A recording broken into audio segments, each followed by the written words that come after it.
Hello again. So today we are going to learn about simplifying rational expression, and this is the unit that or section that you're going to be using previous unit, factoring unit, quite extensively. All right, so you may have to have that beside you, the factoring, so that it refreshes your memory, and then you can tackle some of these problems. So the first process is this: factor, factor, factor. And did I say factor again? Yes, you have to factor the numerator and denominator if possible. If it's not possible, that's okay, but that's what you would do, because you want to divide common factors, and that's what you're going to do when you're dealing with simplifying rational expressions. So let's do a few examples. Let's do basic ones first. 3mn divided by 2m.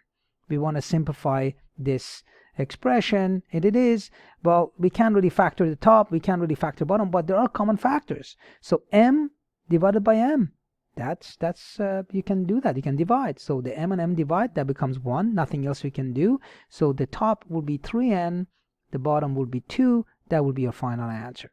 And before going to example B, let's look at the non-permissible value for the first one. So NPV is, m is the denominator right here, so m cannot be 0. Okay, so that's the non-permissible value. M cannot be 0. That's great. Now let's look at example B. We got this expression, 24m cubed n divided by 56mn squared. All right, so we're just going to go through and again and divide common factors, and then we go from there. And you can still use the exponent law as well, right? So 24 and 56, can we look at any common factors in both of them? Well, 24, the 8 goes into both, right? 8 goes into 24 3 times, 8 goes into 56 7 times. Great.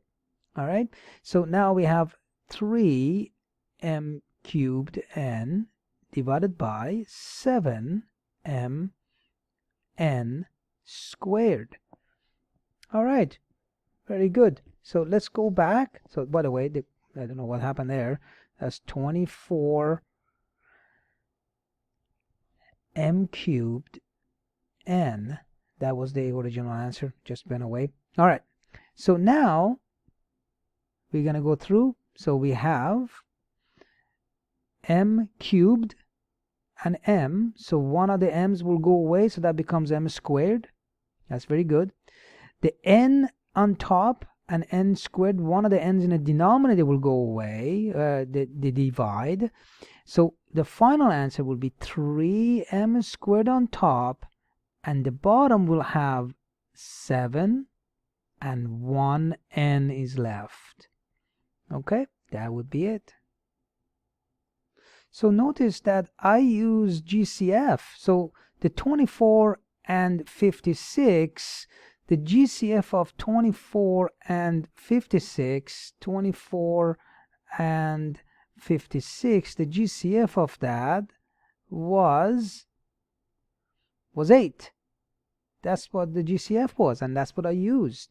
All right, the greatest common factor. So that's what you would do. You can, if you don't know the GCF right away, you can actually divide with the smaller factors first and then go through it that way, and there's nothing wrong with that. Okay, and you do it one step at a time. Do the numbers first, then you do the variables, and then write them in a systematic way, so you don't make a mistake. All right, and NPV.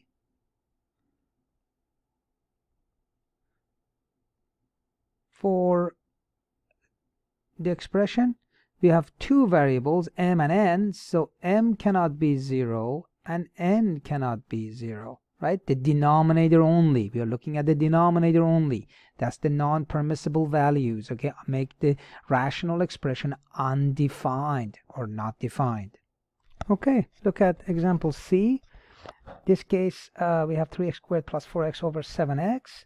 Let's write the NPV first this time. So NPV, the non-permissible value, so x, right? X times 7. So x cannot be 0. That's your NPV. Or you can say x equal to 0. That's okay.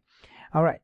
So now the idea is factor, factor, factor. Can we factor the top? And if we can, let's go ahead and do that. All right. So GCF of the top looks like x is, so take the x out.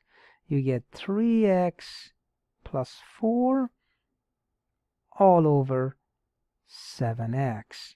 Great. All right, now that we factored it, this is why you're factoring it, so that you can see the common factors and possibly, then divide them. Okay, and here it is, and I can see, so x divided by x, that actually divides. That's 1. Okay, and that nothing else you can do, then rewrite the whole thing, the rest just like that.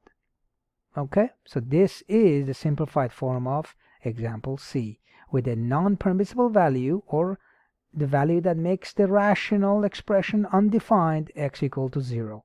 Because when you put 0 in the denominator, you get 7 times 0. The denominator becomes 0, and that is not defined. All right, let's look at example D. We are going to simplify this. Now, factor, factor, factor. Remember, that's what we're doing. Factor, factor, everything. All right, let's go through and factor that, and then come back again and double check. Okay, when you factor the top, you get x minus 6 times x plus 3. When you factor the bottom, you get x minus 2, x plus 3. Double check your answers. Here it is. Now it's in the factor form. What are we going to do? We are going to divide the common factors. Now, do you see anything that is common to both? Yes, x plus 3, x plus 3. Now be very careful. It's not just 3 and 3, it's x plus 3. So you can't just divide the x and x in here. That is not allowed, because that's not the factor. All right, x plus 3 is one term within the expression on top. Okay, so they're not separated. So x plus 3 is one thing, and x plus 3, now you can cancel, and the final answer, now you get the top, you'll get x minus 6, the bottom you get x minus 2, and that is it. Okay, example E. Look at that question, a little bit more involved. All right, you can pause the question now, the video now, so they can do the factoring yourself, and then come back and check. All right, when you factor, that's what you will get. The top, you will get 9a minus b, 9a plus b. The bottom, you get 6 minus 9a, b minus 9a, and then b plus 3a. Now notice that there are almost no common factors except that one. So these two right here, they're almost the same, just that reverse the order of how they show up. Well, whenever you set up like that, you can actually factor the top or bottom, factor a negative 1 out, and then make the second term, force it to be look like this first term. So this is what I'm talking about. This b right here. So let's look at just that right here. All right, when you factor negative 1 out of b, you get minus b. So negative 1 is outside. I want to get minus 9a, so it have to be 9a right there. So you're multiplying that, you get minus 9a, and then minus b, that will give you positive b. So when you factor it, that's what you will get. And now you can actually simplify. All right, so let's go through and simplify 9a minus b, 9a minus b, and the final answer will be negative, doesn't matter where you put it, 9a plus b over b plus 3a, and that would be it.